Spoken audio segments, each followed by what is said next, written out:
আসসালামু আলাইকুম স্যাৰ। ওয়ালাইকুম সালাম। স্যাৰ এইটো আমাৰ যিটো ১ নং শিৱপুৰ যিটো ইষ্টেমা তিনিদিনীয়াৰ কাৰণে আপুনিও দেখিছে আহিছে, চ' এই ইষ্টেমাৰ বিষয়ে আপুনি কি ক'ব?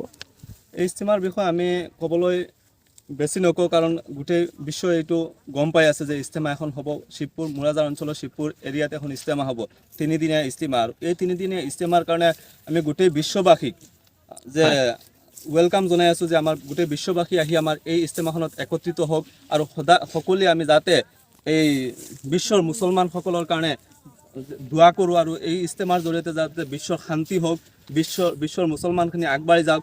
আৰু বহুত দূৰলৈ যোৱাৰ বাকী আছে আমাৰ বিশ্বৰ মুছলমানসকল, সেইসকল মুছলমানসকল আগবাঢ়ি যাবলৈ হ'লে আমি একত্ৰিত হ'ব লাগিব মুছলমানসকল, আৰু একত্ৰিত হৈ দেশৰ মুছলমানক যে বিশ্বৰ দৰবাৰত আমি লৈ যাব লাগিব, তেনেকুৱা এটা প্ৰতিশ্ৰুতিবদ্ধ হৈ আমি এই ইষ্টেমাখনত আগবাঢ়ি যাব লাগিব। আৰু সকলো ৰাইজক আমি জনাম যে আমি সকলো ৰাইজে আহি আমাৰ এই ইষ্টেমাখনত যে সহায় সহযোগিতা কৰে।